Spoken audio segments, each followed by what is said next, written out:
संज्ञान की तो क्या बात करें, विधायक जी को कई बार बोला है, जब बने थे उससे पहले क्या क्या वादे किए उन्होंने, उनको भी पता है और तमाम क्षेत्रवासियों को भी पता है। 4 साल लगा दिए 200 मीटर की कटिंग के लिए, तो मुझे लग रहा है 800 मीटर कटिंग के लिए भी 16 साल और लग जाएंगे। तो हमारा कहना है कि हम तो पूर्ण रूप से चुनाव बहिष्कार करेंगे। 200 मीटर रोड 4 साल में कट रही, तो इतने सारे आंकड़े पता नहीं कहाँ से सरकार ला रही है, मुझे तो ये पता नहीं है कि कुछ समय बाद पूरा छोटे से लेकर बड़ा धरने पे बैठेगा, क्योंकि आवाजाही का कोई साधन नहीं है। परसों के दौरान कई महिलाओं ने दम तोड़े हैं।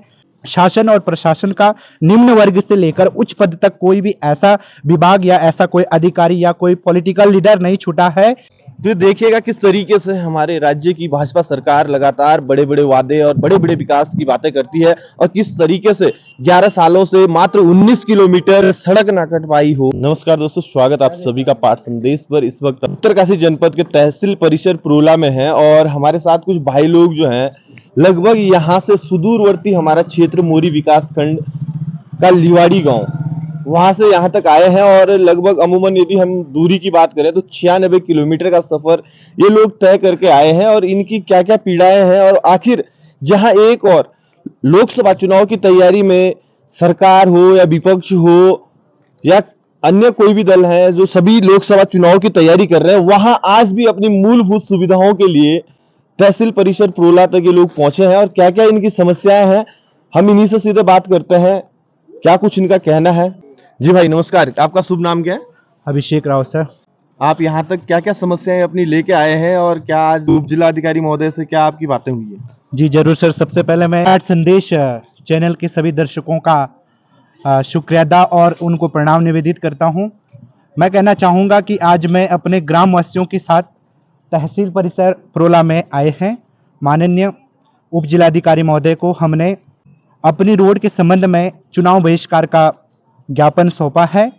और मैं कहना चाहूँगा महोदय, बड़ा खेद का विषय है, जैसे कि हमारे देश के राष्ट्रपिता के नाम से संबोधित महात्मा गांधी जी कहते थे कि भारत ग्रामों का देश है और इसकी आत्मा गांव में निवास करती है। और मैं कहना चाहूँगा कि किसी भी गांव के विकास के लिए सबसे जरूरी चीज है उस गांव की आधारिक संरचना, जैसे कि स्वास्थ्य सुविधाएं, शिक्षा और सड़क मार्ग। और मैं कहूँ, मैं उस गांव से आता हूँ जहाँ पे अभी भी लोग आदि मानव का जीवन व्यतीत कर रहे हैं। हमारे यहाँ पे सड़क मार्ग 2013 से हमारी जखोल से लिवाड़ी मोटर मार्ग निर्माणाधीन है, और अभी तक भी 11 वर्ष बीत चुके हैं, अभी तक भी हमारी रोड का काम पूरा नहीं हो पाया है। मैं आपको बता दूं इस चैनल के माध्यम से कि पूरे उत्तराखंड प्रदेश में शासन और प्रशासन का निम्न वर्ग से लेकर उच्च पद तक कोई भी ऐसा विभाग या ऐसा कोई अधिकारी या कोई पॉलिटिकल लीडर नहीं छूटा है जिसके पास लिवाड़ी रोड की समस्या से परिचित नहीं होगा। तो इस विषय में ग्राम पंचायत लिवाड़ी ने शिवरात्रि महापर्व से पहले सामूहिक रूप से खुली बैठक में निर्णय लिया है कि यदि ग्राम सभा लिवाड़ी की रोड का कार्य तत्काल और तीव्र गति से प्रारंभ नहीं होता है तो पूरा गांव पूर्ण सहमति के साथ लोकसभा चुनाव 2024 का बहिष्कार करता है। सर, आप कह रहे थे कि बोल के आदि मानव की तरह आज भी आप जीवन जी रहे हैं, तो जो अभी विधानसभा प्रोला के प्रथम व्यक्ति हैं वो आपके ही पड़ोसी गांव के हैं, तो क्या आज तक उनके माध्यम से भी 2 से 2.5 साल बीतने को जा रहे हैं, क्या उन्होंने भी अभी तक जो है आपकी रोड पे कोई कार्य, या क्या अभी विकास की बात करें तो आपके क्षेत्र में कितना विकास उनके द्वारा हुआ? जी जरूर, हमें गर्व भी है। और एक व्यक्ति, एक नागरिक अपने कहे तो करीबी व्यक्ति से ज्यादा उम्मीद रखता है, विकास की ज्यादा अपेक्षाएं रखता है। हमने माननीय विधायक जी को फिताड़ी में एक बहुउद्देश्य शिविर आयोजित हुई थी नवंबर में। उस समय ग्राम पंचायत लिवाड़ी के समस्त जनमानस माननीय विधायक जी के पास गए, और माननीय विधायक जी ने हमें आश्वस्त किया कि आपकी एक सदस्य टीम देहरादून में, जो कि माननीय मुख्यमंत्री को मिलने जाएगी, वहां पे प्रतिनिधि मंडल बैठेगा और इस रोड के विषय में काम किया जाएगा। तो माननीय विधायक जी ने गांव के प्रतिनिधित्व करते हुए हम 5 लोग देहरादून गए थे। उस मीटिंग में माननीय मुख्यमंत्री जी से मिले थे, और वहीं पे ग्राम्य विकास सचिव राधिका झा से भी मिले थे। उन्होंने सर हमें आश्वस्त किया था कि बहुत ही कम समय में आपके रोड का काम प्रारंभ किया जाएगा। और PMJSY की जो चीफ है RP सर, उन्होंने वहां का वो भी किया था, निरीक्षण भी किया था, लेकिन सिर्फ शासन तक पहुंचने का हमारा जो मात्र मकसद रहा, एक औपचारिकता मात्र रहा, उन्होंने आश्वस्त किया, लेकिन धरातल पर वास्तविक काम कुछ नहीं हुआ है। तो मैं पूरी सरकार से और पूरे उत्तराखंड सरकार से और तमाम सभी इलेक्ट्रॉनिक और प्रिंट मीडिया से भी निवेदन करना चाहूंगा कि जब मेरे गांव को एक गवर्नमेंट या हमारा संविधान किसी भी व्यक्ति की उन्नति और विकास के लिए उसे समान अवसर प्रदान करता है, यदि हमें अपने अवसरों से वंचित रखा जाता है तो महोदय मेरा गांव भी अपने कर्तव्यों के प्रति बिल्कुल भी सक्रिय नहीं है, यानी हम लोकसभा चुनाव में पुनः निष्क्रिय भूमिका निभाएंगे। और मैं तो कहता हूं सर कि हमारे यहाँ पे हालात ये होने वाली है, ग्राम पंचायत ने निर्णय लिया है कि कुछ समय बाद पूरा गांव छोटे से लेकर बड़ा धरने पे बैठेगा, क्योंकि आवाजाही का कोई साधन नहीं है। प्रसव के दौरान कई महिलाओं ने दम तोड़े हैं, यानी जो एक गांव को मिलनी चाहिए थी उस सुविधाओं से हमारा गांव बिल्कुल भी वंचित है। तो ये देखिएगा आप कहीं ना कहीं किस तरीके से एक और भाजपा सरकार अपने विकास कार्यों के लिए लगातार अपनी पीठ थपथपाती है, और जो धरातल की हकीकत है वो आपने भाई से सुनी होगी। और भाइयों से भी सवाल करते हैं। जी भाई नमस्कार, आपका शुभ नाम? जी नमस्कार, मेरा नाम बाबू रावत है जी। मैं लिवाड़ी से हूँ।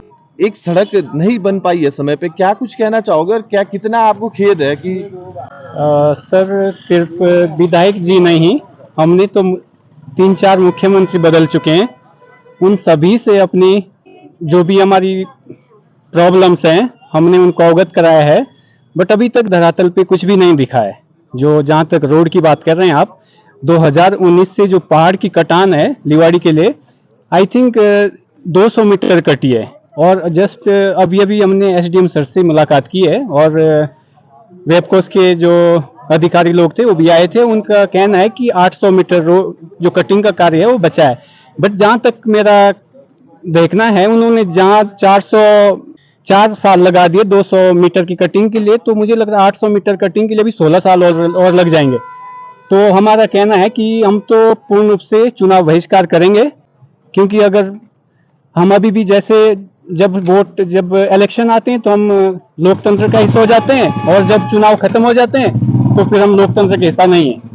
और यदि आपके क्षेत्र के तमाम मोरी ब्लॉक के हालात देखें तो ऐसा नहीं है कि आपके सड़क से ही लेके शिक्षा, स्वास्थ्य, हर चीज जो है दम तोड़ते नजर आ रही है। क्या कहना चाहोगे आप?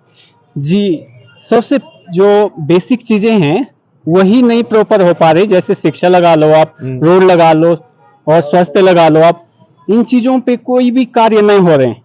मतलब जो रोड जैसे 4 साल से नहीं कट रही है तो लगा सकते हैं आपकी क्या सिचुएशन होगी। अब मुझे तो आश्चर्य हो रहा है कि जैसे सरकार आंकड़े देती है कि दिन में इतने किलोमीटर रोड कट रही है भारत में, अब जब हमारे गांव की 200 मीटर रोड 4 साल में कट रही तो इतने सारे आंकड़े पता नहीं कहां से सरकार ला रही है, मुझे तो ये पता नहीं है। लिवाड़ी गांव है, वहां लगभग कितने मतदाता है? वहाँ पे लगभग 700 से 800 मतदाता हैं। और ये 700 से 800 मतदाता एक अमूमन सी बात है, किस तरीके से अपना जीवन यापन कर रहे होंगे? सर जीवन यापन की क्या बात करें सर, वहाँ तो खाने के भी आजकल लाले पड़े होते हैं रोड के कारण। बाकी तो झूठे दिलासे जैसे विधायक जी देते हैं, बनाए जिन अपेक्षाओं के साथ हमने विधायक जी को चुना था, क्षेत्र की तमाम जनता ने चुना था, लेकिन आए भी थे वो क्षेत्र भ्रमण पे लिवाड़ी गांव में आए थे, तो उन्होंने बोला था पिछले साल ही कि मैं जुलाई में अपनी गाड़ी से आऊंगा। गाड़ी से तो छोड़ो सर, उसके बाद जुलाई 2023 में क्या 22 में आए थे सर। सरकार जो बड़े बड़े वादे कर रहे हैं उनकी आप बिल्कुल एक तरफ से पोल खोले जा रहे हो, और सरकार तो कहती है हमारे गांव को सड़क से जोड़ रहे हैं, लेकिन वर्षों बीत गए हैं। सर रोड की तो क्या ही बात करूं, 2013 से लेकर अब तक नहीं कटी है। 19 किलोमीटर का कार्य है, 11 साल बीत गए, अभी भी रोड का काम जो है 3-4 किलोमीटर अभी जो कटना बाकी था वो बचा हुआ है। वो सर पिछले 5 सालों से वैसी ही है। विधायक जी आश्वासन देते, शासन प्रशासन को तमाम बार दिया, गांव वालों ने वो ज्ञापन सौंपा है, मुख्यमंत्री जी को सौंपा है, 4 मुख्यमंत्री बदल गए, लेकिन वो रोड की स्थिति नहीं बदली, वैसे सेम है जो पहले थी स्थिति। जो कटना बाकी था वो बाकी बचा हुआ है। और यदि शिक्षा, स्वास्थ्य और पेयजल की बात करें तो क्या स्थिति मोरी विकास खंड की है? सर शिक्षा की बात करो तो 12 महीने में जो टीचर है हमारे बेसिक स्कूल के, वो 12 महीने में कुल 3 महीने भी नहीं आते टोटल स्कूल में। तो क्या बताया आप, क्या व्यथा तो बताए तो बहुत है, किसको बताए सर को, कोई सुनने वाला तो होना चाहिए सर। और यदि स्वास्थ्य की बात करें, स्वास्थ्य की बरपैल लाल जी के समय के एक सामुदायिक स्वास्थ्य केंद्र बना हुआ था, लेकिन एक खोखे में है, एक खोखा बोलते ना वो लकड़ी से बना 4 दीवारों में बस, लेकिन बिल्डिंग तो छोड़िए, लेकिन एक 4 दीवार की कोई व्यवस्था ही नहीं है। तो क्या इस और हमारे जनप्रतिनिधियों ने आज तक संज्ञान नहीं लिया है, उनका ध्यान नहीं गया? संज्ञान की तो क्या बात करें, विधायक जी को कई बार बोला है, जब बने थे उससे पहले क्या क्या वादे किए उन्होंने, वो उनको भी पता है और तमाम क्षेत्रवासियों को भी पता है। और उन्होंने बार बार बोला है कि मैं करूंगा विकास, इसलिए जनता की जो जन अपेक्षाएं थी उन पे खरा नहीं उतरे हैं। खरा उतरने की बात तो सोचिए सर, गांव की तरफ आते भी नहीं, लोगों ने भूल चुके हैं वो चेहरा कौन है, कहाँ है, वो चेहरा ही भूल गए लोग। तो क्या संदेश आप जो है हमारे दर्शकों को देना चाह रहे हो, या क्या आपकी दर्शकों से अपील रहेगी? दर्शकों से अपील है सर, जो विधायक है, जो आने वाले 3 साल भी नहीं बचे हैं, उसके बाद कैसे वो जनता को मुंह दिखाएंगे वो। तो देखिएगा किस तरीके से हमारे राज्य की भाजपा सरकार लगातार बड़े बड़े वादे और बड़े बड़े विकास की बातें करती है, और किस तरीके से 11 सालों से मात्र 19 किलोमीटर से सड़क ना कट पाई हो, वो विकास के वादों की बात करती हैं। और इस तरीके से जो आज भी अपनी मूलभूत सुविधाओं से लोग वंचित हैं, तो साथ ही साथ क्या कारण है, और भाजपा सरकार लगातार अपने जीरो टॉलरेंस की बात करती है, या फिर बोलती है हम इस तरीके से विकास के वादे करती है। तो ये वादों की पोल जो खुल रही है, तमाम दर्शक अपनी राय भी दें और खबर को अधिक से अधिक शेयर भी करें। धन्यवाद।